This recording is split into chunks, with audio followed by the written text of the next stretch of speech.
Assalomu alaykum Tuz efirden katışucuları. Assalomu alaykum Facebook koldonucular. Assalomu alaykum bağbandar cemaati. Salamatsızlarбы, туғандар. Көптен beri Tuz efirge mындай түзмө-түз отырып сүйлөшүп чыкпай калдык эле. Бүгүн мына эртеге Бишкек шаарында боло турган ушул семинар болот эртеге Бишкек шаарында. Туғандар, ким эфирге биринчи кирсе, анан шуну көрүп баштаганда эле туғандарым эфирди бөлүшүп койсоңуздар. Канча группаларыңар болсо, бардыгына бөлүшүп койсоңуздар, адамдар көбүрөөк кирип, анан суроолорду кызыктуураак суроолорду беришсе, ошолорго биз жооп берсек. Кандай дейсиздер? Мына бүгүнкү суроо ошол биогумус жөнүндө болот. Биогумус жөнүндө кандай суроолоруңар болсо бергиле. Анан анча-мынча бак боюнча дагы суроо берсеңиздер боло берет. Акырын жооп бере беребиз. Мына эми азыр туугандар мына бүгүн Кара Шоро, Өзгөндүн Кара Шоросунда ошол корук бар, заповедник. Мына ошол жакта кар жааптыр туугандар. Мына ушул кар мына эртеге дагы кичине суук боло турган болсо, ошол тоолорго жаай баштайт да. Эгерде тоолордо жыйнап койгон болсоңуздар, кыктарды эртерээк жүктөп келип ылдыйга түшүргүлө. Анан кийин мына Сөлжан саламын деген кишилер мына күн жылуу кезде Сөлжанды салып коюш керек да. Сөлжан күн ысык кезде салып койсоңуздар, ошол Сөлжандар не болот? Мына адаптация болот дагы эртерээк эмеге киришет да. Анан дагы ушул айта турган нерсе, туугандар, мына азыр бизде немени карасаңыздар, адамдардын бардыгы эле дыйканчылык, багбанчылык кылып, биогумус менен өндүргөн өзүнүн азык тамак аштарын өздөрү мына ушул мөмө жемиштерин базарга алып чыгып атышат.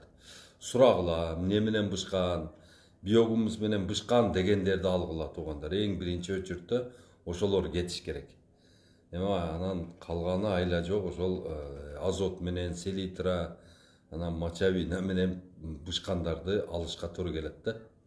Анан азыркы ушул тапта Кыргызстан боюнча азыр Сөлжан баккандар дагы азыр Сөлжандар аябай көбөйүп, элдер өздөрүнүн Сөлжандарын сатып атат. Сураштыргыла, айылдан сурагыла, шаардан сурагыла, ким багып атат, ким Сөлжан сатып атат деп, ошолордон алып Сөлжанды салгыла. Сала турган мезгили азыр. Мына күн жылуу кезде салып койсоңуздар, мына сентябрь, октябрь, ноябрда уже суук түшүп калат, анан кийин уже декабрь, январь, февраль, март, апрелге чейин ошол суукта турат да, ошол Сөлжандар. Ошон үчүн азыртан салып койсоңуздар, кыкты топтоп, жакшына кылып салып койсоңуздар, ошол Сөлжандар ошол жерде өздөрүн жакшы сезип, жакшы жашап, кышындасы үшүбөй, өлбөй чыгат. Ошон үчүн бардыңыздарды ошол Сөлжан багууга чакырам. Анан кийин туугандар суроолоруңарды бере бергиле, жазгыла. Кимде кандай суроо бар? Бак боюнча, Сөлжан боюнча суроолор болсо бере бериңиздер.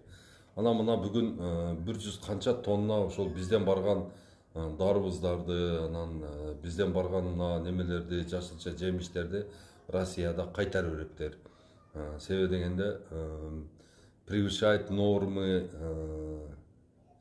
нитраттардын нормасы ашыкча экен. Анан кийин баягы пестицид, гербицид, фунгицидтерди өлгүдөй сепкен экен да. Ошолорду кайтарып атат экен.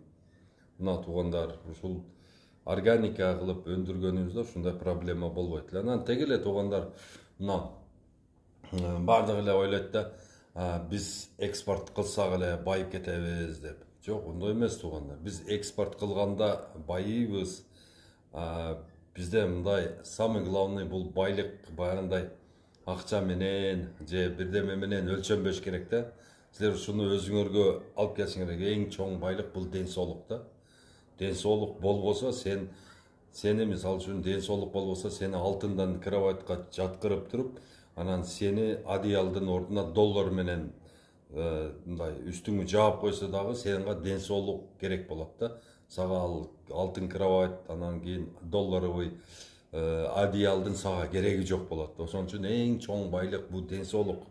Мына Кыргызстанда биз өзүбүздүн азыр негизги байлыгыбызды баянда баалабастан биз азыр материалдык байлыктарды баалап, ошол мен бай болсом, мен ден соолугум болот деп атат да. Жок, ондой эмес туугандар.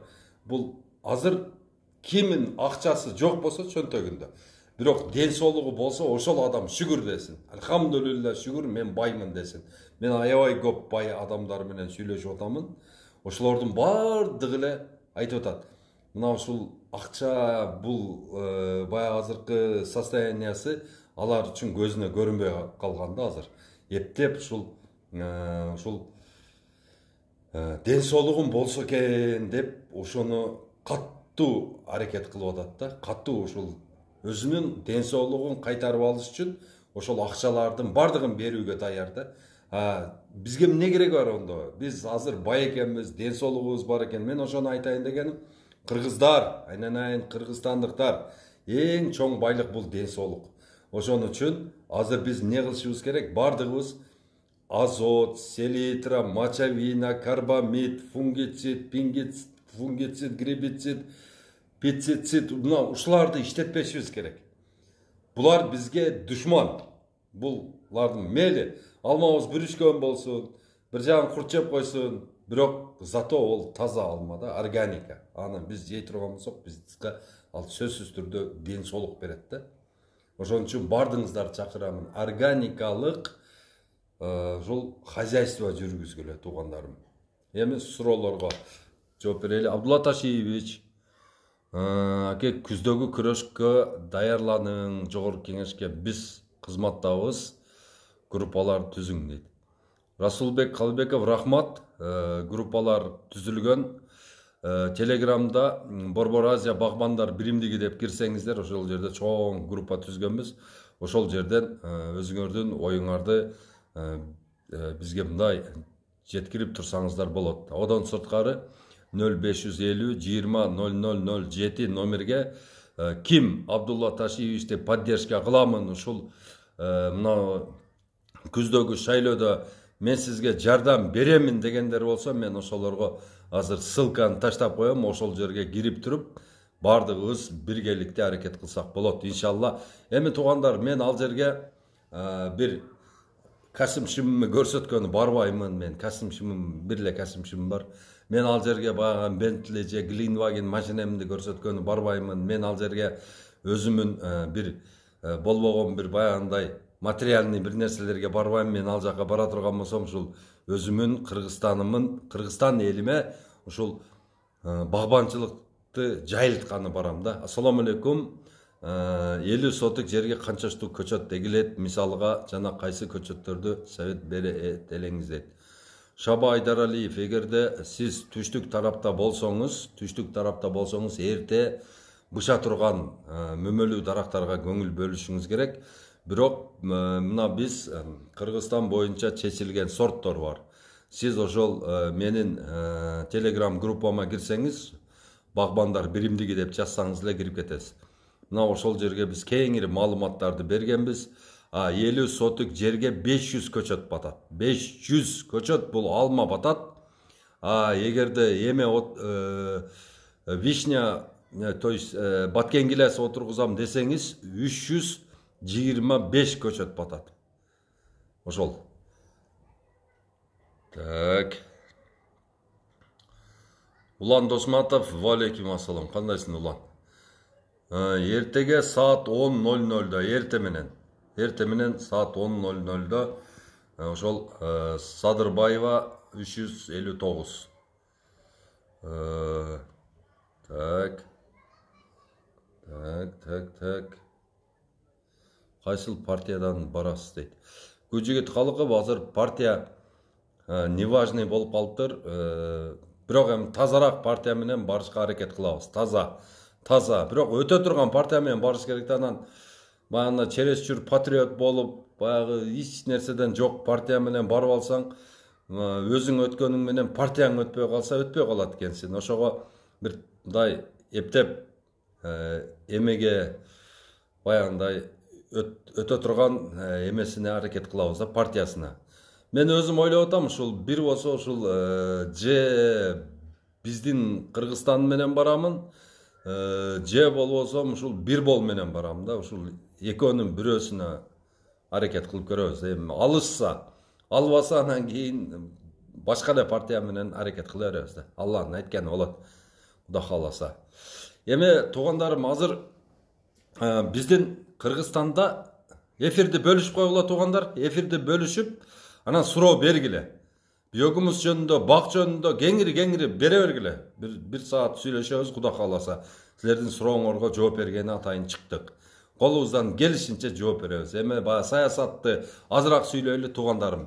Күз келгенде ошондо сүйлөшөбүз. Азыр аңдып эле калышыптыр. Мына Абдулла Ташевич эмителине чыгып алып, анан мындай шайлоого мынтип үгүттөп атат өзүнө деп, анан баягындай немеден снимать этип койбосун. Ошого этият кылайлы. Азыр всего можно ожидать баягындай оппоненттерден. Ошон үчүн азыр саясат жөнүндө эмес, эмесине аракет кылайлы, Кудай кааласа.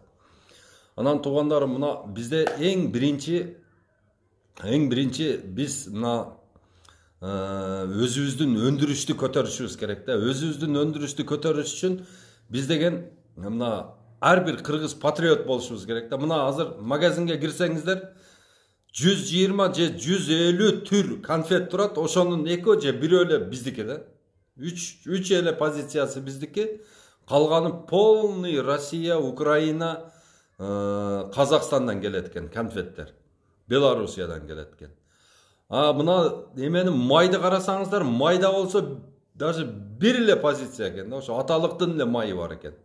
Калган майлардын баардыгы эмне башка мамлекеттерден келет экен. Бизде болсо, туугандарым, бизде 2 миллион гектар жер бош жатат. Бош. Баягы жерде хоть кааласаң дарак эгип ал, кааласаң дагы башка неме кылып ал. Мына туугандарым, любой ишти аткарсак болот. 2 миллион гектар жер бар. 2 миллион гектар жерден эң аз дегенде 5 тоннадан, мисалы үчүн, 5 тоннадан бир культура алайлык, мисалы үчүн, 5 тоннадан. Мына дандуу культуралардан. Биз деген дүйнөгө экспорт кылсак болот, дүйнө жүзүнө. Биз болсо, азыр болсо, 95-96% тамак ашты биз өзүбүз ташып жейт экенбиз да. Мына бизге өзүбүзгө даже баягы эң көп болгон чирип атат деген алма жетишпейт экен. 50% алмабыз жетишпейт экен. Гиласты айтпай эле коеюн. Бизде гилас деген вообще бир 10% менен араң өзүбүздү камсыз кылабыз. Мына мактанып аткан грецкий орех менен даже өзүбүздү 30% камсыз кыла албайбыз. Биздин өзүбүздүн чыгарган продукция такыр аз экен да. Жүзүм менен 3% камсыз кыла албайбыз. Азыр базарда аравандын жүзүмү, мисалы үчүн 3 тонна аравандын жүзүмү келсе, 97 тонна башка мамлекеттин жүзүмү келип атат. Биз өзүбүздү жүзүм менен да камсыз кыла албайбыз да. Багышкан жерге жылда эле селитра дагы башка дарыларды чачса болобу дейт. Чолпон Жомартбековна ошол селитра, анан мочевина, карбамидтерден качып атабыз биз азыр. Биогумусту сиз жылыга берсеңиз болот. Жылыга берген сайын ошончолук жериңиз күчтүү болот. Селитра бере турган болсоңуз жериңиз алсыз болуп калат. Ассаламу Алмазбек Эрмамат уулу дейт. Ассаламу алейкум, азыркы айыл чарба министрине жолугуп өзүңүздүн же элдин талабын айттыңызбы? Бак боюнча же болбосо сөзсүз талаларды дейт. Суусуз талаларды дейт. Алмазбек Эрмамат уулу, мен ошол айыл чарба министрлерине үчөөнө тең жолукканмын. Үчөөнө тең ооз-мооз сүйлөшүп, акыркы Мурашевден башкасынан Чодуев менен жолугуп өзүнө ооз-мооз сүйлөшүп, Чодуев Эркинбек ошол департамент садоводствону ачып, мына ошол премьер-министрге кол койдурам деп атканда өзү жумуштан кетип калды. Адан кийин Тилектин өзүнө кирип айттым. Тилек, кел мына департамент садоводствону ачалы. Ушул жерде отдел, ошол департамент механизации деген бар экен. Ошол жерде 29 киши иштеп атат, 5 толку эле отурат. Же трактор алып бере албайт, же ошолорду ордуна департамент садоводство ачып, ошол жерде 29 киши багдабат кылалы деп айтсам, макул деген бойдон такыр эме кылбады. Адан кийин оозмо-ооз өзүнө мына азыркы немеге министр Аскар Байкенин өзүнө айткам мен. Аскар Байке, азыр бизде жерлер көп, мына ушул жерлерди бош жаткызбай бардыгын бак отургузайлы. Азыр мына деградация болуп 1,5 миллион гектар жер турат. Мына ушул жердин бардыгын иштетели деп өзүнө айткам. Өзүнө айтсам макул деген дагы ошол бойдон телефонум бар. Чакырып, Абдулла Ташевич келиңиз, мындай баягы айткан сунушуңуз деп бир ооз чалбады да. Мен дагы чалбайт. Чалбай эле кетишет. Булар бардыгы чалбайт экен. Hiç өзүнүн ушу билбейм. Баягы кыргыздын өзү бир адаты бар экен да. Баягы колуна бир амал тийип калса, ушул бир жыргатпайт экен да. Ушундай бир эмелерибиз бар экен. Кудайым өзү сактасын. Бизде ошондой болуштан. Так.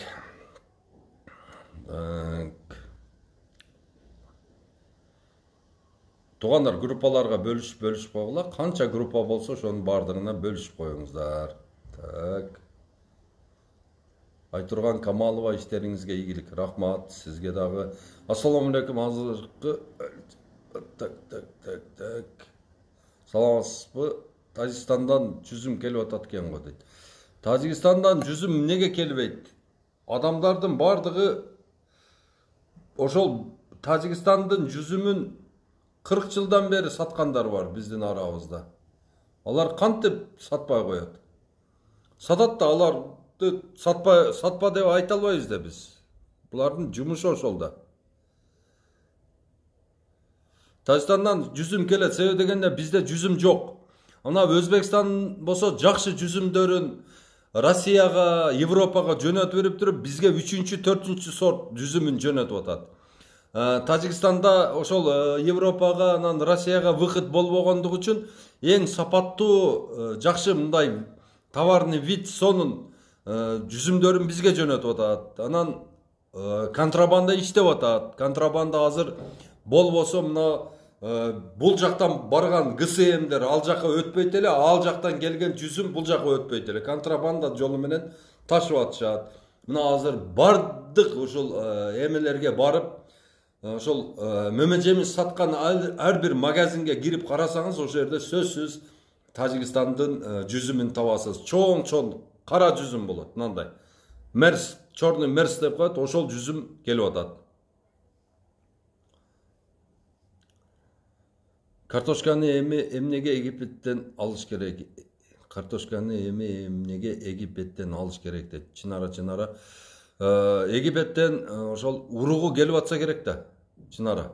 Так бизде картошка өзүбүздүкү жетиштүү эле. Мына ушул картошка урук чыгара турган бир институт керек болуп атат. Мына ушул немеде Скрябинада ошону селекционировать этип, жаңы репродукция эме чыгарып беришет экен. Мына ошол эмени картошканы алып отургузуш керек.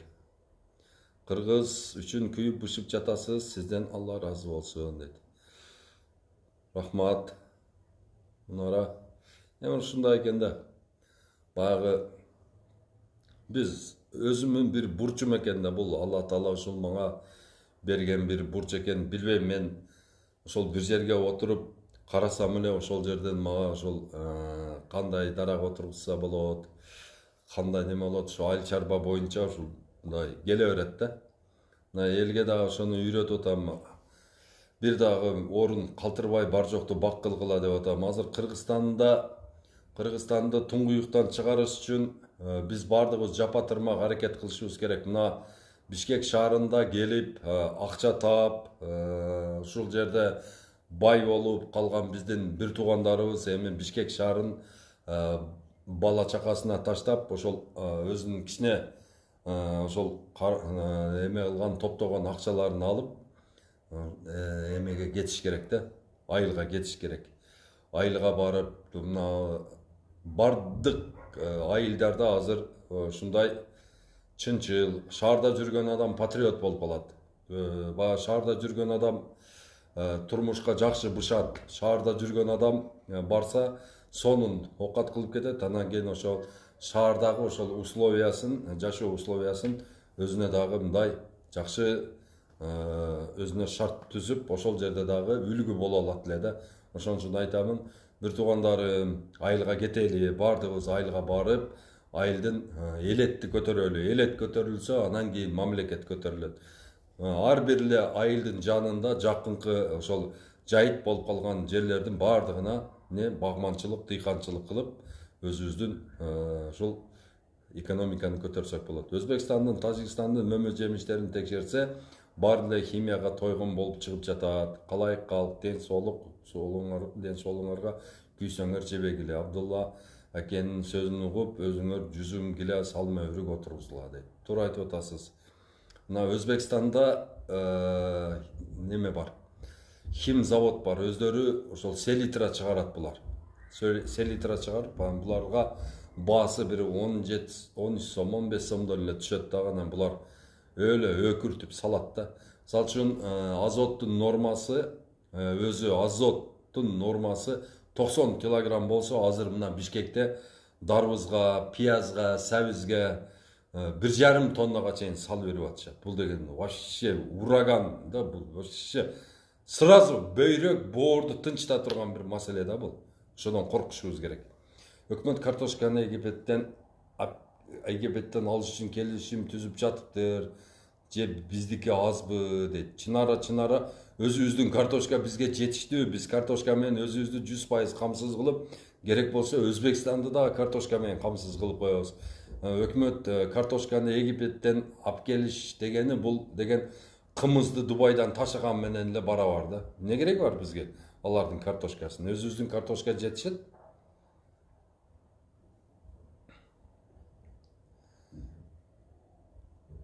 Суроо бергиле туугандар. Не ошону дагы көрүп чыгышыбыз керек экен. Эмнеге Египеттен алып келип атышат ол? Бизде өзүбүздө картошка жетиштүү болсо. Туурабы?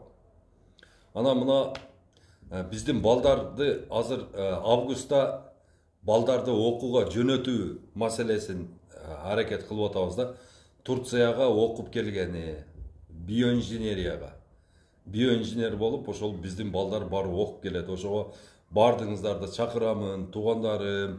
Эгерде каражатыңар болсо, туугандарым, ошо айылда өзүңөрдүн ошо биологиядан жакшы окуган балдарды ошол жака окутуп алсаңыздар, ошол балдар келсе, айылдагы көчөт проблеманы чечип коет эле да. Бир биоинженер кичинекей, мисалы үчүн, мынау чеснокты алат дагы мынаны. Мына ушудан ушундай чеснокты алат дагы ошол биоинженер.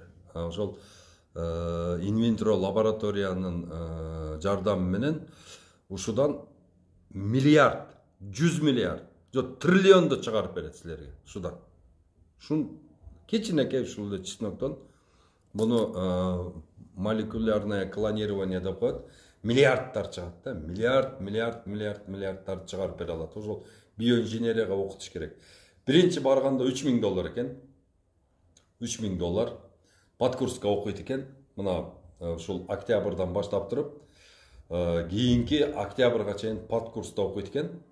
Баягы жатаканасы, библиотека, тил бул бардыгы биригип туруп $3000 болот экен. Түркчө, англисче окуп туруп, анан кийинки жылдан анан кийин окууга өтөт экен. $500 да акча төлөнөт экен. $500. Биринчи барган жылы подкурска окуганда баягы студентти иштетпейт экен. Рухсат бербейт экен да, баягы айлыкка иштегени. А кийинки жылдан баштап туруп ушу $500 төлөп туруп, анан ошол жерде студенттер 4 саатпы, 5 саат студентский жумуш болот экен. Ошону иштей турган болсо, өзүн толук камсыз кылат экен бала. Өзүн толук жеген, ичкен, жатакана бар жогу менен, контрагы менен, бар жогу менен камсыз кылат экен дагы. Анан сырткары, анан кийин үйдөгүлөрүнө да жардам берет экен да. Ошон үчүн Туркияга, Измир шаарына биоинженерияга, Конияга, ошол жактарга сүйлөшүп атабыз. Кийин баласын окутам десе, же болбосо өзүмдүн мына меценат чыгып калышы мүмкүн да. Мисалы үчүн мен эгерде Салымбеков болгонумда мен мисалы үчүн баягы футбол федерациясын ачты да, тура ал жака канча акча вложение кылып атат да. Мен андан көрөктүү Салымбековдун ордуна болгонумда баягы кумалагы чоңдорго акча бергенде баягындай баары олар немени футболду жакшы тебе албайт экен да, баарыбирчи. Эми капа болбогула футболисттер. Чынына келгенде баягы баары эме мисалы улакты жакшы чабабыз, эңишти жакшы эңебиз, башкасы малды жакшы карайбыз, ошондой эле бир футболго бир шык болуш керек экен да, башка немеден. Ондой эптей албайт экенбиз да.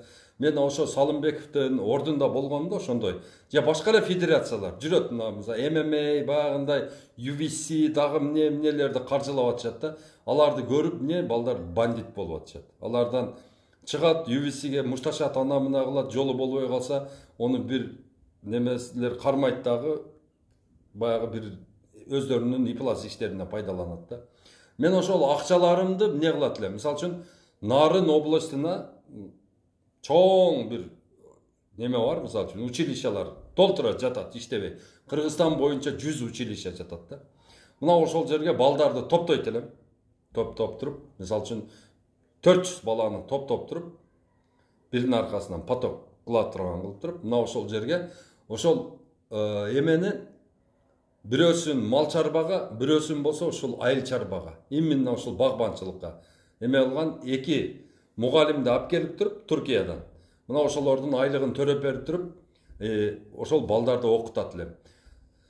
Нарын областы боюнча мисалы үчүн канча 100 миңдеген гектар жерлер бош жатат да. Где-то бир общий эсептегенде где-то бир 500 жарым миллион гектар жер бош жатат. Баягы жерге же чөп чыкпайт, же башка эгин болбойт, жөнүнө турат. Мына ошол жерлердин бардыгына суу чыгарып туруп, мына Нарын областын ошол мен өзүмүн каражатым менен мына Дордой Моторска салган эле акчамы берип туруп, ошол жерде ошол Нарын областын вообще гүлдөтүп берет элем. Эгерде Матраимов болгонумда, мисалы үчүн ошондой миллиард долларым болгондо мен Ош областына чоң питомник куруп берип туруп, ошол жерден жылына ошол Ош областынын өзүнө эң эле аз дегенде 20 миллиондон көчөт чыгарып берет элем. Ошондо мисте, бадам, анан кийин кокон гилестин көчөтүн. Бар жокко ошол эмелерди чыгарып. Бабанов болгондо мен заводду Россияга курбайт элем.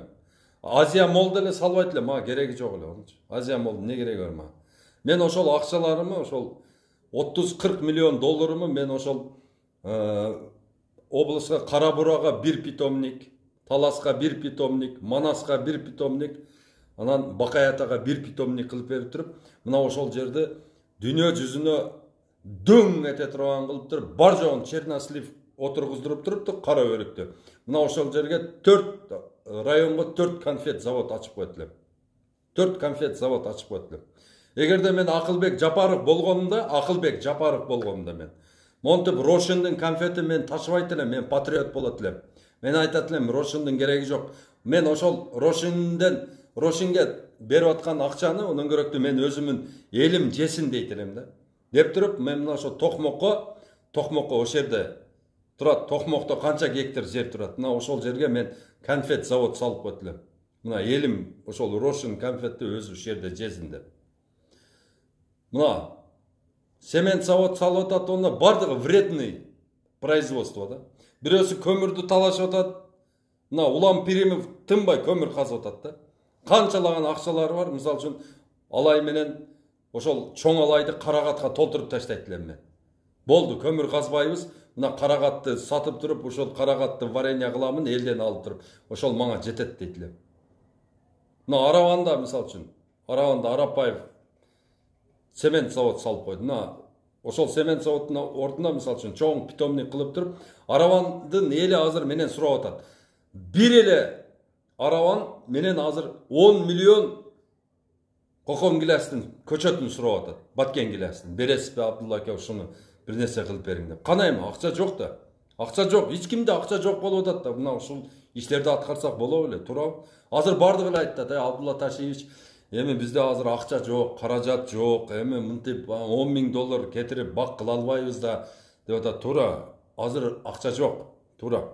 Мына деградация болуп жаткан 1,5 миллион гектар жерибиз бар. Мына ошону Садыр Жапаров, биздин президентибиз, калемдин учу менен эле өзгөртүп туруп, мына ошону жааматтарга бөлүп берип туруп, ошол жерди жааматтарга бөлүп берип туруп, ошол жерди суу чыгарып туруп, азыр ошол жерге биз не кылсак болот? Сафлор деген бар, сафлор. Сафлордун 1 килограммы аталык групп сатып атат 30 сомдон. Уругу. 900 сомго урук келет, 900 сомго. Айдаганы 1,5 миң сом. Болду, сейип коесуң. 5-6 миң сом менен эле бүтөт дагы. Мына ошол жерден ар бир гектарынан 500 литрден май чыгат, 500 литрден. Мына элестетип көргүлө, азыр бизде жарамдуу 3 миллион гектар жер бар. Иштетсек боло турган 3 миллион гектар жердин ошонун 2 миллион гектарына 500 литрден көбөйткүлөчү, канча май болот экен? 500ге көбөйтүп койгула ошону. 1 миллиард литр май болот. 1 миллиард литр менен биз дүйнө жүзүн май менен каптап берсек болот. Мына жакынкы жаныбыздагы коңшуларда Афганистан, Иран, Ирак, нарака бар жокко май сатсак болот. Мына тажиктер май жок отурат, афганистер май жок отурат, Иран отурат, май жок, Ирак отурат, май жок. Май жок отурушат. Мына биз кылсак болот ушуларды. Кана эми?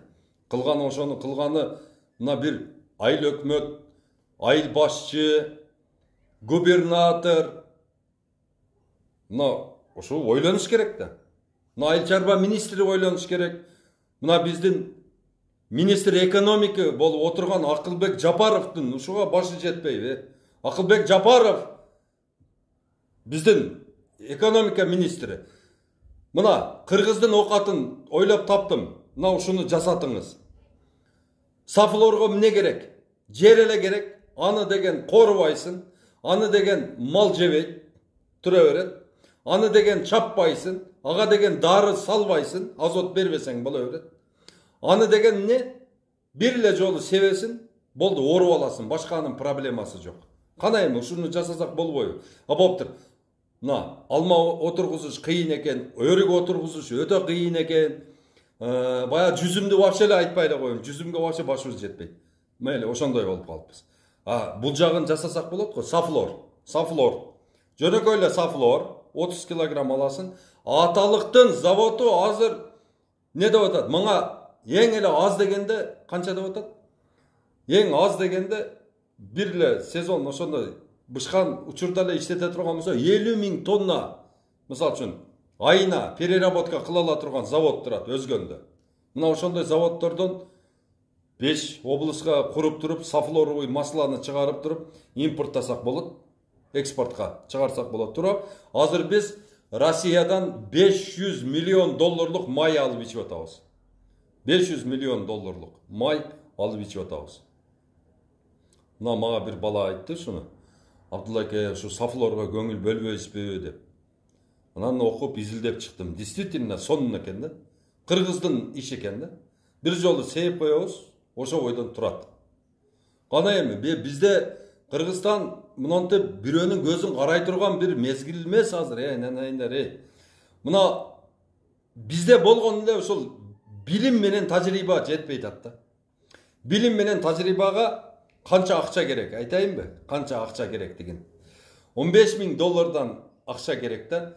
40 райондон 100дөн баланы отбор кылып туруп, 100дөн баланы отбор кылып туруп, 15 000 доллардан кетет экен. Ошону Туркиянын бир 20 шаарында окутуп туруп ошол баланы. 4000 биоинженер алып келе турган болсок, 5 жылдан кийин Кыргызстан башкаларымы баягындай теке-секерик жасады. Бирөөсү айтып атат, барс, прыжок, барс деп атат. Ракета болот, ракета. Эгерде 4000 биоинженер окутуп алсак, биз 4000 биоинженер окутуп келип алсак, бул деген ракетага отуруп эле учабыз да. Ошону мен түшүндүрө албай атам да биздин элибизге. Биз 60 миллион доллар кандай таба албайбыз, кандай таба албайбыз? Ар бир район, ар бир айыл бардыгыбыз аракет кылып туруп, ошо балдардын каражатын жыйнап туруп ошолорду окутушубуз керек. Бизге акчанын кереги жок, анан кийин айыл чарбаны көтөрүш үчүн бизге каражаттын кереги жок болот. Бизге только тажрыйба менен эле, билим менен эле биз жасап таштайбыз. Мына ушуну аракет кылышыбыз керек да, биз бардыгыбыз. Так, суроолор жаза бергиле, мен азыр бир сире мынаны карап коеюн. Сиз менен кантип байланыша? Рысбек Сакиев 0550 20 0007 менин номерим. Кайсы мөмө жемишти бак тексек жакшы кеңешиңиз дейт. Жапар, кайсы районда? Айтсаң, кайсы районда? Өзбекстан текшерсе дейт. Буну текшерип бүттүк. Кыргыз үчүн күйүп жатасыз. Бул да бүттү. Так. Assalomu alaykum aka, sizde silaysiz. Rahmat. Iliç. Tak. Her birimiz böyle şöyle gruppalarga okşan kile. Assalomu alaykum. Tak. Так. Bir milyonerimiz akça salıp bitömünü kurup berişkende deydi. Тура ошону курдуруш керек да. Мына биздин миллионерлерибиз жаман. Мына немени билесиңерби? Алишер Усмановду. Алишер Усмановга жолугат окшойм, мелкий. Ошол эркек. Биздин байларыбыз вообще тырыш экен. Биздин олигархтардын вообще бети жок экен. Биздин олигархтарды эл уулу дегенден вообще кайткыла туугандар. Мына олигархтарды мактагандан кайткыла. Биздин олигархтарыбыз вообще ичи тар, жалаң жамандыкты ойлогон ушу шайлоо, ошолорго партия ачып, ошолорго миллиондорду жумшайт экен. Кыргыз үчүн, кыргыз эли үчүн акча бербейт экен бул биздин олигархтар. Вообще. Мына Алишер Усмановду көрсөң, кылган иштерин көрсөң, машалла, сүйүнөсүң. Өзбекстанга миллиарддап акчалар жөнөтүп атат. Мына бак кылгыла, мына жакта өнүктүргүлө, суу чыгаргыла деп. Биздин олигархтар, вообще биздин олигархтарга тоба кылдым. Ошол акчаны кандай уялбай, мына биздин заводдорду сатты бул олигархтарчы, байыш үчүн. Биз иштей турган жерлерди жок кылышты, короону малы менен сатышты, заводду деген жери менен сатышты. Бар жоқты қылып байып алып тұрып, ошол акчаларды болсо эми кайрадан бизге баягындай зыянга иштетип атышат да булар. Тынбай эле шайлоо өткөзүп, ана мына кылып эле. Билбейм мен булар кандай ой жүгүртүүсү вообще тайык экен да булардын. Бай болгону менен ичи тар адам ушундай. Анан баягындай недалекий деп коет да буну орустар. Недалекий адамдар да булар. Ошон үчүн неме болот. Олигархтарга ишенбегиле, олигархтар даже, айнан олар караганда мен эмемин да. Алар караганда мен беремин.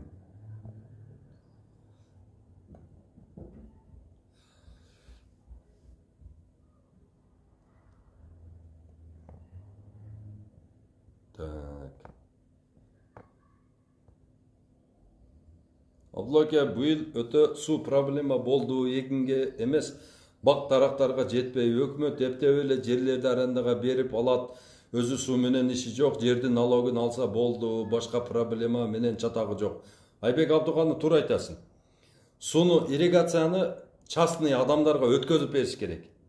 Биз азыр акча төлөп атабыз го, ошол акчага мына мисалы үчүн Бишкекте билесиңерби, көп жерин частный компаниялар тазалайт, немесин, мусорун. Мына ошол мусорду арендага берип туруп, ошол адамдар азыр барып туруп Бишкектин немеси муниципальный службасы өзүнөн өзү жок болуп кетиши мүмкүн да. Бул деген адамдар, мисалы үчүн лифт бар го, лифт. Лифт дейле да, мисалы үчүн лифт государственный лифт болушу мүмкүн, анан частный лифт. Частный лифт менен пайдаланганың жакшы да. Частный лифттин өзүнүн күзгөлөрү бар, музыкасы бар. Таптаза чыгасын, түшөсүн. Бая государство тейлеп аткан лифттерге түшкөнсүнбү? Сийдик чыктанат, көзүң атышып зорго чыгып түшөсүн. Сийип бар жоң пачагын чыгарып берген. Мына ошол сууну дагы частниктерге бөлүп беришибиз керек. Частный компанияларга бөлүп берсек, сен суу жок эле 200 сом төлөгөндөн көрөктү, ондан көрөк 500 сом берип койсоң, суу уверен келип турат сага. Ошол жакшы.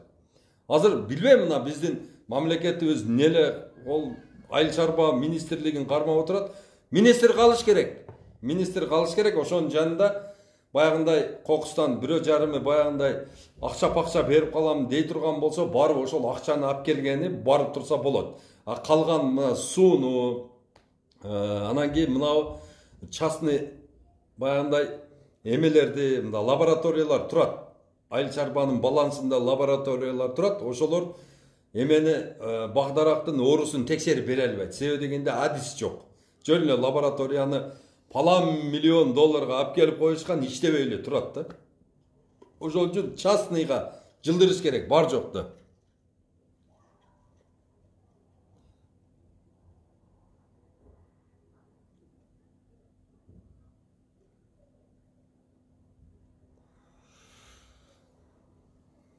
Нурик үлүш жерге бак кылса болот. Үлүш жерге любой жеринен бак кыла бересиң. Рухсат 2018 жылы берилген.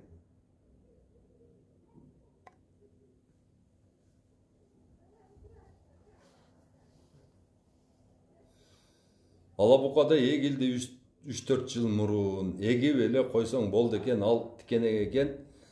Эч нерсе жебейт экен эди. Туура, ошол. Шуну кылышыбыз керек да. Мына эгерде сафлорду эгип ала турган болсок, май 500 миллион доллар эконом болот да. Бул биздин бюджеттин 5-чи бөлүгү да. Одон сырткары дагы эмне? Эң эле аз дегенде бир 2 миллион долларлык биз сатабыз да. Неме? 2 миллиард долларлык дагы сатабыз да. Абдулазиз Асылбек уулу Абдулаташевич губернаторго кирбейсизби? Ошончо акча жатат, гранттар, нормально проект жок дейт. Түшүнбөй калдым буларга. Мен даярмын ошол губернаторларга, немелер, бул кыргызды бая башында эле айтып кеттим го, кыргызга амал тийсе көтүнө шамал тиет экен да. Общем баягы жемжеген эшекте эч кимди жолотпойт экен да, тебе берет экен. Бир карикатура чыкты эле го баягы бир белгилүү саясатчыны. Мына паланча деп, баягы жемди башына тыгып алып эшек немеге баягындай. Тазике баягы жем дегендерге жолотпой тепкилеп аткан. Ошондой экен да булар. Аке 2 гектар жерге черешне эгейин дедим эле, Кудай буйруса дейт. Нурик, черешне эге турган болсоң, ошо Сифхарт, анан Лапенс дегенин ошол ысык жакка эгесин. Ошол Кордия менен Регинанын муздак жакка, көлгө, мына чүйгө Регина менен Кордия жакшы түшөт. Муздак жерлерге. Кара судан болом. Мен да кара судан боломун. Нурик. Ассаламу алейкум. Мен чүйдөн болом. Койташтан өйдөнкү айылда Кызыл Берлин айылы. Кызыл бел эмеспи? Айылы биз малина багабыз. Мыскы дагы жакшы сорту барбы деп. Башка дагы Айбек Жайчиев азыр Маравелла деген сорт эң сонун чыгып атат. Жазып алгыла Маравелла. Ким малина отургуза турган болсо, Маравелла деген сортун отургузгула. Ошол аше сонун чыгып атат. Транспортировкасы да укмуш экен. Баягадан кийин немени ичинде воз мындай чачтары бар го, мындай. Эмен алгандан кийин олору дагы жок экен да почти. Уругу дагы майда сонун болот экен. Маравелла. Ошону отургузгула. Эме болсо, карагат болсо, Тибен менен Тисел. 2 сорту жакшы болуп атат. Карагат отургузгула. Мына чоң алай, алайку, чаткал, нарын полностью. Мына түп, Аксу райондору силер ягодный отургузушуңар керек да ушулар. Эң биринчи брусника, морожка, калина, клюква, черника, голубика, малина, ежемалина, облепиха, ошолорду отургузушуңар керек да силер. Крыжовник отургузушуңар керек. Мына алма, өрүк жегиңер келсе оштон барат. Каалашыңарча апарып берип турабыз. Акча боло турганы бул ушулар. Ягодныйга өткүлөсүлөр. Ягодныйга. Мына Таластын дагы көп жерлерде саз экен да жерлери. Мисалы Карабура районуна бардым, ошол жерде где-то бир калп айтпасам бир канча бир 150-200 гектар жерден, ар жерден саз мындай жери саз болуп калыптыр дагы бир баягы немелер поток жерден аккан түбүнөн аккан сулар кармалып калыптыр да, ошол саз болуп калыптыр да. Мына ошол жерге клюква менен ошол крыжовникти эккиле өтө сонун болот да. Ак турпак жерге анар болобу, 1 гектар 20 сот жерге канча тонналык битомник жетет дейт. Кыска жазгыла, мына түбүндөгүнү окуй албай атам. Так. Анардан кайсы түрүн сунуштайсыз? Анардан ошо кайым деген, кайым анар деп коет. Сладкий эмес, горький эмес. Ошону отургузгула, кайым анар. Ошол аябай жакшы кетет. Кышындасы дагы жакшы сатылат. Ак турпак, сары турпак, кум, любой жерге биогумус менен отургузсаңыздар боло берет. Бизге кара сууга кордия регина болбойбу? Болбойт. Бизге саммит менен лапенс. Ысык жердики бөлөк болот, суук жердики бөлөк болот. Абдулла аке, бизде чернике, крыжовниктер бизде чындап эле өсөбү, аябай жегин келет. Жеп көргөн эмесмин. Бизде эмнеге өспөйт? Кыргызстандын жеринде бар жок өсөт. Алып келип эгиш керек да. Көчөтү азыр Россияда дагы бар. Россияда дагы институттар сонун черника, голубика, крыжовник, брусника, морожка, калина, клюкваларды чыгарып атат. Ошолорду алып келгиле. Россияда көрүп аткан бир туугандар барбы? Кол көтөрүп койгулачы мындай кылып. Россияда ким көрүп атат? Ким бөлүштү менин эфиримди? Ошол мындай кылып койсун. Мен эфиримди ким бөлүшсө мындай кылып койсун. Россиядан көрүп аткандар болсо мындай кылып класс басып койгула. Так, Абдулла Ташиш Араванга 50 гектарга куут дарак отургузайлы деп жатабыз. Отургузбагыла. Абдулазиз Аяш уулум, кут даракты эмне кыласың? Онон көрөктө ошол жерге Араванга мисте менен бадамды ургула. Пулдун тагында каласыңар. Акчанын түбүндө каласыңар. Assalamu alaikum. Абдулла ака, жакшы маселе көтөрүпсүз. Инвестор боюнча дүң деген жерин айттыңыз. Алишер аба менен сүйлөшүү керек дейт. Алишер менен ким байланыштыра алат? Россияда ким бар? Эгерде ким байланыштыра турган болсо, мен өзүм эле барып сүйлөшөмүн Алишер менен. Алишер Усманов мужик да болчу, конкретный мужик. Биздин олигархтарыбыз чынын айтканда вообще бети жок адамдар. Биздин олигархтарчы уятты вообще жок. Элди бузуп улак берет, элди бузуп каякта бир чычкак батырларга той берет ошолор. Бир иш белени кыла албаган бир бокмурундарга. Анан кокту колот кылып бөлөт, шайлөөдө бөлөт, элди деген арак менен арак ичирет ошолор. Булардын бизнестерин карасаңыздар, Кыргызга вообще пайдасы жок бизнес кылат буларчы. Ошактан алып келет, бир өндүрүш жок да. Айлана ушунча жылдан бери олигарх болуп жүрөсүн, бети жок, бир завод куруп койбойсуң бе? Бет жок. Бет вообще жок, бетон бу. Биздин олигархтардын бардыгы бизге душман да, натуральный душмандар. Булардын бирөөсүн дагы Кыргызстандан керек болсо кууп чыгыш керек буларды, биз бесполезный башорлар. Алишер Усманов менен любой жерде сүйлөшөбүз. Кана эми ошондой кылып, ошондой бир азаматтар чыкса жакшы болот эле. Мына Нарындын өзүнүн байлары бар да, мисалы үчүн Шаки деген бай бар, Салымбеков деген бай бар да, майда чүйдө толтура байлары бар да. Мына ошолор бир питомник куруп бере албай атат ошо Нарынга. Мейли Нарынга эмес, Ысык көлгө кургула, Нарын менен Ысык көлгө жетет. Мына Ошто кандай байлар бар? Матраимов деген бай бар, Азабат Арапбаев деген бар, Пилимов деген бай бар да. Бул деген майда чүйдө деген дагы толтура байлар бар, ошолор биригип Кара сууга бир питомник ачып берип койсо, весь Ош область пайдаланат эле. Мына Баткенде болсо Шопур бар, мына Илимьянов деген жүрөт. Канча миллиардты бекитип алган бул. Шадиев 2 миллиард менен качып жүрөт, бети жок ол дагы. Кана эми ошо Баткенде суу жок, адамдар мына биздин балдар жүгүрүп жүрөт, ошол алайлык балдар чуркап жүрүшөт, ошол эмеге канча деп 70 000 гектар жерди сугат кылабыз деп ошолор 1 миллион доллар таппай чуркап жүрүшөт. А булар болсо 2 миллиард долларды бекитип алган Шадиев. Ал каякта жүрөт? Бети жок. Ушундай бети жоктор бизде. Мына чүйдө канча байлар жүрөт. Мына быйыл кандай сугатка кыйынчылык болду, ошолор 1000 жерден буровой ачып туруп элдин бардыгын сугат менен камсыз кылып койсо болот эле. Жок, Таласта кандай? Бабанов. Мисалы үчүн Таласка Бабанов ошол заводду Бабанов куруп берсе болобу эле? Болот эле, туурабы? Жалал-Абадтын канча байлары жүрөт, миллиардерлер. Кандай эмелерди ээлеп алышкан. Бир пайдасы жок. Бир көлдө кандай миллиардерлер, көлден керек болса президент бар. Мен президент болгондо, мен өзүмүн көлүмө bir питомникти жөнүнө подарок этип коет элем.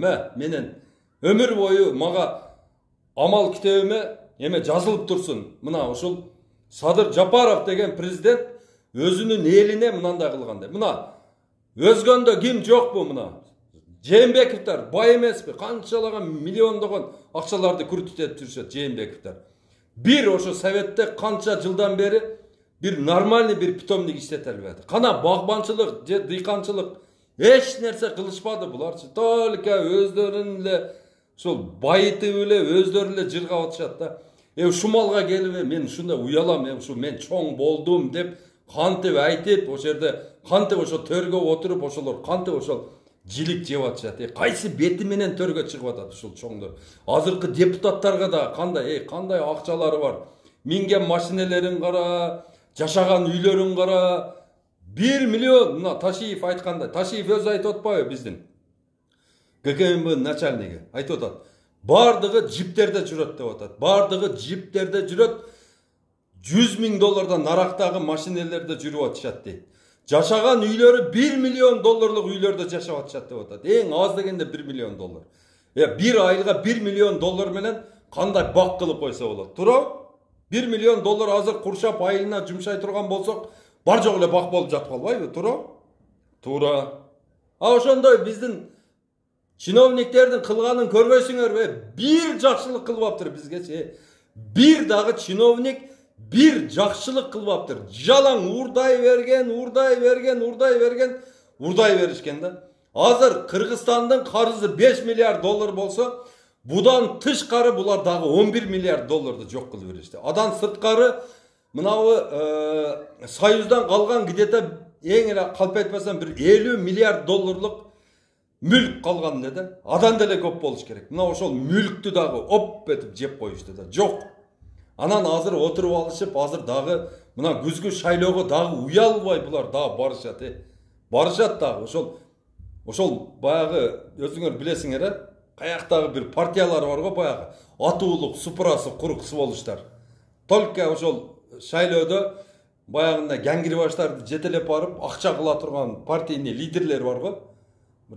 Баягындай бокты ham түшүнбөгөн, эч нерсени түшүнбөгөн, бул өмүр боюнча представлениясы эч нерседен жок, бирөөлөрдү апарып депутат кылып атышат да. Бул дүйнө жүзүндө bir представлениясы жок да. Бул Кыргызстанды кантип өнүктүрөм деген bir идеясы жок. Адамдар ошол жерге барып туруп депутат болуп атышат да. Бул туура эмес. Менин депутат болуп бара турган адамдын идеясы болуш керек. Идеясы жок дегенде bir айылды өнүктүрө турган идеясы болуш керек. Bir районду өнүктүрө турган, bir облусту өнүктүрө турган bir идеясы болуш керек да. Идеясы жок эле bir эмелер барып атышат да. Мына ушул биздин трагедиябыз. Ошончон туугандарым, ишенген молдоң, ишенген дамлаң бул болсо, алдыңда эмне дейт эле, ишенген дамлаң сууга акса, алдыңда тал карма дейт го. Ошончун бардыгыбыз туугандар сплоченный болушубуз керек. Эми силер мени танып калдыңар, Эртеге мен азыр эле ошол счеттун номерин берейин. Счетко салгыла акча. Мына ошол жерде топтоп туруп, мына чүйгө bir питомник кылайлы туугандар. Бардыгыбыз, мигранттары дагы, мигрант эмеси дагы, мугалими дагы, милициясы дагы, бардыгыбыз биригип туруп, bir питомник кылайлы. Ушуларга көрсөтөлү, эй, олигархтар, мына карапайым эл, силер уурдап кеткен акчадан калганына мынандай кылып окат кылып атат деп. Мына мен эгерде мен олигарх болуп калсам, ушинтип байган болсом, мэриядан акча жеп, мисалы үчүн жеп бир нерселерди кылып байган болсом, мен ошол bir питомник жөн эле подарок этип коет элем өзүмүн районума, өзүмүн айылыма, өзүмүн облусума bir питомник подарок этип коет элем. Алгыла мынаны. Мына Салымбеков биздин аксакалыбыз да, ошол баштап берсе болот эле. Мен ошону айтам, ошо Салымбековду ким тааныйт? Ушул эфирди ошого жөнөтүп койгула. Бабановду ким тааныйт? Бабановду кечке ошол жерде мактаган бир кыздар бар ошол жерде, айым-пайым деген. Жөнөтүп койгула ушул эфирди. Матраимовго да жөнөтүп койгула. Матраимовго, именно Матраимов.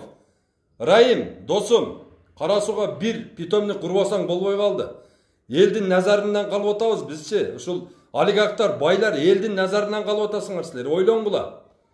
Питомник керек болуп атат бизге. Бизге питомник керек болуп атат. Питомник жок болсо биз бакка тургуза албай атабыз. 4 доллар, 5 доллар болуп атат. Ошол Турциядан эмеден келген көчөттөр. Бизге кереги жок. Аны биз ким эгет аны? Көчөттүн баасы 1 доллар болуш керек биз үчүн. 1 доллар боло турган болсо, ошондо бардыгыбыз эгет элек.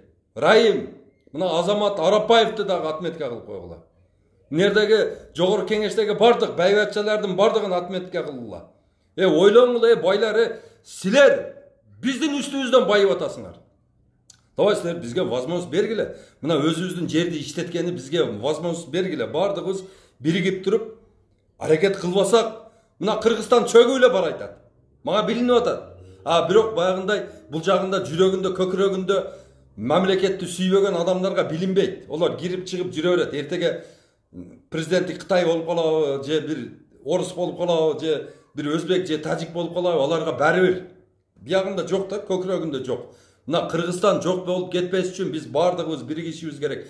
Байлар акчаны салыш керек, кедейлер иштешибиз керек. Туугандар, мына эфирге отметка кылып жөнөткүлө. Мына азыркы 120 депутат бардыгы ушул жерде отурат. Мирлан Бакиров мына канча аракет кылды? Мирлан Бакиров аракет кылып азыр 500 гектар жерде, ошо жайыт болуп турган жерде азыр ошол сүйлөшүп туруп эме кылып атат. Мына ишке ашырып атат. Мына ошону Садыр Жапаровдун астына барып турду. Эми эмнесин ойлонуп атат биздин президент? Ал жерде бир чөп чыкпайт, эч нерсе чыкпайт ал жерде. Чөп жок. Ал жерде жазындасы жашыл болот. Ошол 10 чөп чыга турган болсо, ошонун бирөөсү гана жегени жарамдуу, калгандары полный сасык чөптөр, ото чөптөр. Аны мал жебейт. Аны жөн эле тебелеп өтүп кетет да, тебелеп туруп, ошол жерде эч нерсеге жарабай калат. Ошол 1,5 миллион деградация болгон жерди, жакынкы жайыттарды багытын өзгөртүп туруп, элге бөлүп берип туруп, ошол жерге сафлор эктириш керек. Сафлорду эге турган болсо, канча миллион тонна май чыгат. Мына ошол майды Өзбекстанга сатсак болот, Тажикстанга дальше кете берет май. Сата беребиз. Органика, тем более биздики эң таза май болот. Мисалы үчүн, орустар майын 150 рубльдан, 100 рубльдан сатып атса, биз майыбызды 200 рубльдан сатсак болот. Себеби дегенде биздин майыбыз таза болот. Мына туугандарым, мына ошол байларга жеткиргиле. Мына ол олигархтардан тышкары мына айылдагы байлар бар. Мына бизге ал не нарыдан бери ресторан кура койгондагы, анан биздин балдарыбызды ошол жерде ресторанда үйлөп андай мындай кылдык, ошол акчаны ол топтоп алды дагы, азыр ошону чыгаргысы келбей атат да. Ошол местный байчиктер дагы, айылдын уровиндеги байлар, райондун уровиндеги байлар, облустун уровиндеги байлар, мисалы үчүн Ошто канча байлар бар. Ресторан, кафе, сафе. Оштун өзүндө 2000 столовой бар. 2000 кафе бар. Билесиңерсиздер? 2000 кафенин хозяйыны, 2000 кафенин хозяйыны $1000 чыгара турган болсо, бир питомник куруп алсак болот. Орто питомник. $1000 чыгарса. Алар болсо, бир тойдон $1000 пайда көрүп атышат. Бир айлык прибылин берсе болот. Үшүр деген бар, зекет деген бар. Ошолор чыгарышыбыз керек да, туура. Мына ошон үчүн туугандар, счетту жазамын, байсынбы, кедейсинби, 10 сом саласынбы, 20 сом саласынбы, ошону сал. Мына эртеге ким ушул фондко мен келемин, ошо фондто бухгалтер болуп беремин, мынантип иштеймин, мындай кыламын деп, ошол весь Кыргызстан боюнча комиссия боло коемун деген кыйындар келгиле, бардыңыздар, келиңиздер. Сүйлөшүп отурайлы. Сүйлөшүп отуруп мынаны чечели. Мынтеп чимкирик болуп, эптеп эле ошол багымдатым окуп алсам, анан кийин куфтан намазды окуп туруп, анан кийин сакалыма немеден баягындай тиминден шыбап туруп жатып алсам деген таксырлардагы ойлоңгула силер. Туугандар, Кыргыздын тагдыры таксырдын тагдыры деп туруп ойлоңгула. Ушул сөздү жазып койгула. Абдулла Ташевич айтты. Кыргыздын тагдыры таксырдын тагдыры деп туруп жазып койгула. Биз ошондой кылбасак, биз аракет кылбасак, бардыгыбыз бири-бирибизди ойготпосок, кандай ойгонобуз? Туугандарым, мен силерге айтып атам, биздин Кыргызстандын өнүгүүсүнө себепчи бир гана биз өзүбүз боло алабыз. Башка жактан бизге өнүгүүгө эч ким шарт түзүп бербейт. Бул биздин ишибиз. Шуну эсиңерден чыгарбаңыздар, туугандарым. Так, saat, дағы бар екен уақыт. Еміз сұрауларға жауап береміз. Так, тура айттыңыз. Аблаты, сізді қолдаймыз, идеяңыз үстінде іштейбіз. Туғандар, Мұратбек Мамадалиев, сен Садыр Нұрғожаевич, біздің президентіміз, президент болуш үшін қандай шұрқадың? Қандай сенің сөзіңді ұқпайды біздің президентіміз? Жазбайсың ба? Пост жазбайсың ба? Сенің башқа постты Қалыбек Жапаров деген досым бар. Оның деле постын оқиды. Талант Анарбаев, ошонун деле постун окуйт, сенин деле постуң окуйт. Жазбайсыңар бе? Айыл чарбаны иштетпейли. Бирге кылбасак ким жардам берет бизге? Президент өзү чыгып айтыш керек, элге кайрылыш керек. Президент биздин урматтуу президентибиз элге чыгып өзү кайрылыш керек. Эл мына дүйнөдө кризис болуп атат. Бардык элдер өзүнүн 1 сантиметр жерин койбой бардык иштетип атат. Баякта деген бизде ишке жарамдуу 3 миллиондон ашык гектар жерибиз бар экен. Ар бир гектар жерден 5 тоннадан пияз, 5 тоннадан картошка, 5 тоннадан будай, 5 тоннадан арпа алганда биз деген канча миллион валовой продукт жасайт экенбиз. Ошонун теңин сатып, теңин өзүбүз жесек, мындай болот экен деп айтыш керек да туугандар. Ошону айтыш керек. Ошо президент өзү айткандан кийин анан эл угат да. Туурабы? Мен Фейсбукта отуруп алып айта берсем, ел ким өзүнө кереги жазып атат, бирок масса чыкпай атат да, масса уктап атат. Мисалы үчүн 10 000 адамдан болгону 100 киши кыймылдап атат, калганы баары уктап атат. Ошон үчүн бардыгыңыздардан суранамын. Жазгыла, пост жазгыла, тындырбай айыл чарба жөнүндө пост жазгыла. Өзүңөрдүн айылыңардагы жерлерди барып эле жөнүндө видеого тарткыла, тарттырып эле, мындай кылтырып эле, мына жер бош жатат. Мынанча гектар чамасында, тияктан суу алып келсе болот экен, бул жерге мына бактаракты отургузсак болот экен, же жүгөрү, же буну отургузсак, тигини отургузсак момундай болот деп туруп, ар бир жерге, ар бир сантиметр, кыргыздын ар бир сантиметр жерине пикир кылышыбыз керек да. Андай кылбай турган болсок, биз кимбиз онда, Биз иштебесек, жөнүндө жатып ичер бир эл болуп калдык бу. Ошон үчүн бардыгыбыз аракет кылышыбыз керек туугандар. Тура айтасың, ел үчүн эч нерсе өзгөргөн жок. Тура. Ел үчүн эч нерсе өзгөрбөдү. Жалаң эле ошол байлар үчүн өзгөрүү болуп атат. Мурдагы баягы жеп жүргөн байларды азыр акурдан алып туруп асып койду, суутуп. Олар кийинки шайлоодон кийин анан кийин жейт. Мурунку баягы четтеп калган, Бакиевдин кезинде четтеп калгандар Атамбаевдин учурунда алар жемге келишти. Азыр осо Жээнбеков учурунда жем жегендер азыр асылып турат. Эртеге Садыр Жапаров кеткенден кийин булар келип жейт. Ошо баягы ол жеп бул жеп эле отурат, биз болсо жөнүнө зрительбиз, мынтип эле карап турабыз. Эмне жеп атат экен деп. Ошондой болуп атат да. Мына Кыргызстан боюнча 1000ден ашыгыраак ошол үй бүлө бар да. Булар переменный облачный иштеп коет го. Баягы гидромет центрде.